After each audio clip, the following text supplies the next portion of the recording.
Aujourd'hui, nous voyons la guérison d'un esclave à Capernaum. C'est dans l'évangile de Luc au chapitre 7. Après avoir prononcé toutes ces paroles devant le peuple qui l'écoutait, Jésus entra dans Capernaum. Un officier romain avait un esclave auquel il était très attaché et qui était malade, sur le point de mourir. Il entendit parler de Jésus et il lui envoya quelques anciens des Juifs pour lui demander de venir guérir son esclave. Ils arrivèrent vers Jésus et le supplièrent avec insistance, disant « Il mérite que tu lui accordes cela, car il aime notre nation, et c'est lui qui a fait construire notre synagogue. » Jésus partit avec eux. Il n'était plus très loin de la maison quand l'officier envoya des amis vers lui pour lui dire « Seigneur, ne prends pas tant de peine, car je ne suis pas digne que tu entres sous mon toit. C'est aussi pour cela que je n'ai pas jugé bon d'aller en personne vers toi, mais dis un mot, et mon serviteur sera guéri. En effet, moi aussi je suis un homme soumis à des supérieurs et j'ai des soldats sous mes ordres. Je dis à l'un « pars » et il part, à un autre « viens » et il vient, et à mon esclave « fais ceci » et il le fait. Lorsque Jésus entendit ces paroles, il admira l'officier et se tournant vers la foule qui le suivait, il dit « Je vous le dis, même en Israël, je n'ai pas trouvé une aussi grande foi. » De retour à la maison, les personnes envoyées par l'officier trouvèrent l'esclave qui avait été malade en bonne santé. Mais je vous propose de faire la même chose que j'ai fait avec le groupe biblique mardi soir. C'est de faire une pause dans la vidéo, si vous voulez bien. Je vous explique pourquoi faire. Pour vous remémorer, avant de lancer la suite, pour vous remémorer cette histoire sans la lire, sans la Bible. Essayez de vous rappeler le plus de détails possible. Qu'est-ce qui se passe, où on est, comment ça se déroule. Et ensuite, vous écoutez la suite de cette vidéo et vous verrez si vous avez tout retenu. Ben, si vous avez envie de jouer le jeu, allez-y, pause.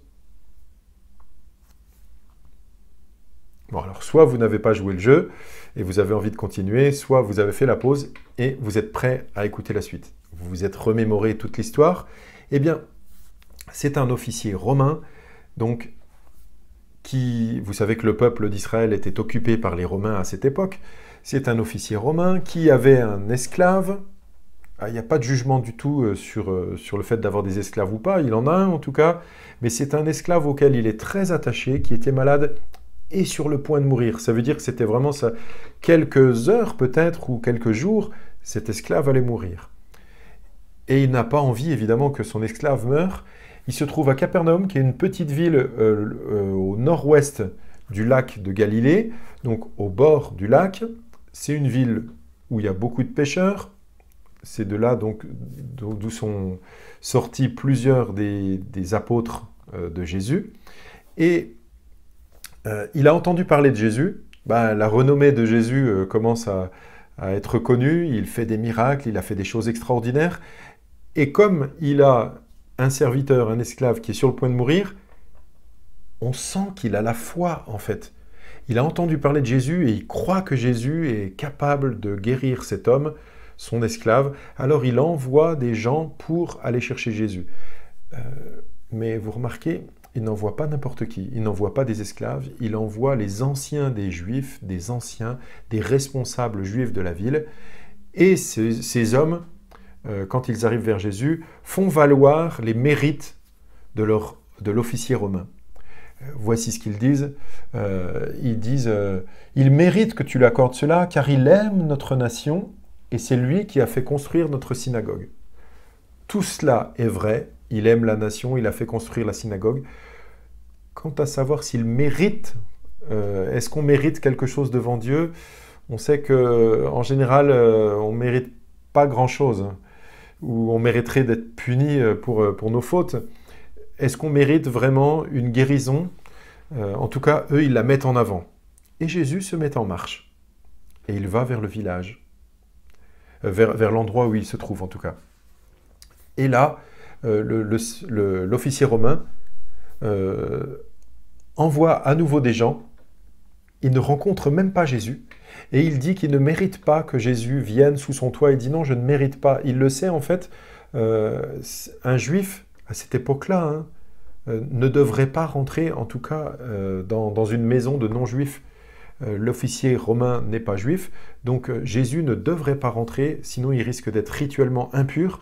Et donc cet officier romain connaît les juifs et il ne veut pas cela, il dit qu'il ne mérite pas. Vous remarquez peut-être la différence entre les anciens juifs qui montrent toutes les bonnes choses de cet officier romain, il mérite que tu lui accordes cela, et l'officier romain, quand il envoie avec ses propres paroles vers Jésus, il dit « Je ne mérite pas que tu rentres sous mon toit ». Il se gonfle pas, mais au contraire, il dit « Je ne mérite pas tout cela ». Et ensuite, il a une parole qui montre sa foi vraiment en la toute-puissance de Jésus. Il sait que Jésus a autorité sur la maladie et sur la mort.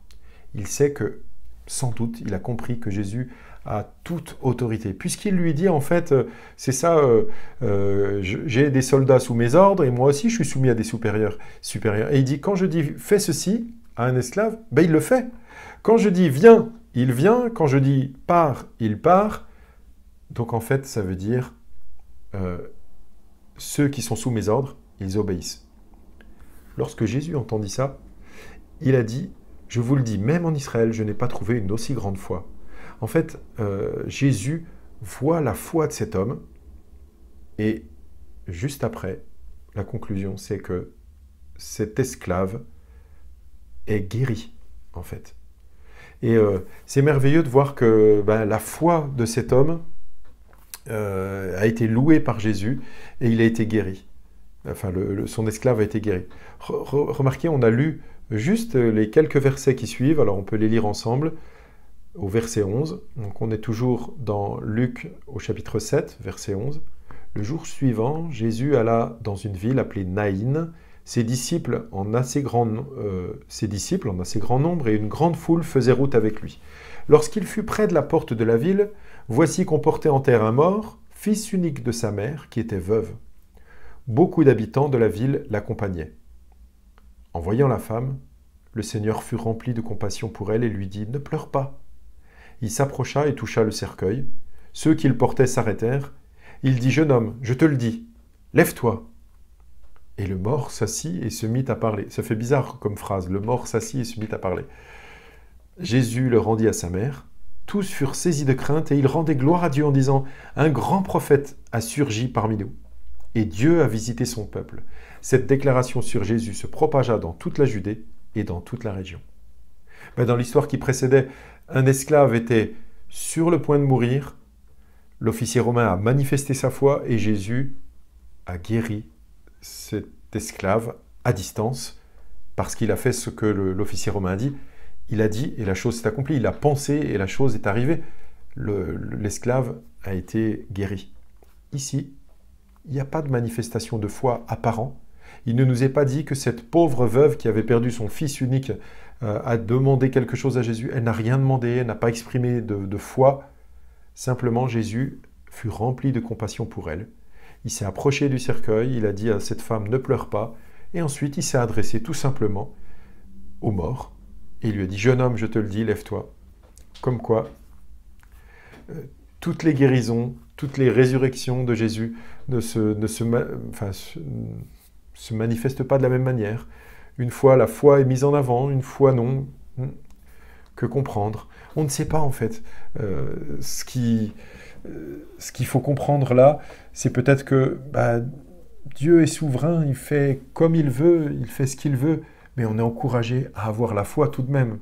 Alors, je vous encourage à relire ces passages. Luc, chapitre 7. Bonne journée et à bientôt. Et puis, j'en profite pour vous tendre la perche si vous avez envie de rejoindre notre groupe biblique en direct, le mardi de 20h à 20h45 et le jeudi de 12h à 12h30. Écrivez-moi, je vous enverrai le lien Zoom. Voilà, à bientôt, bye bye.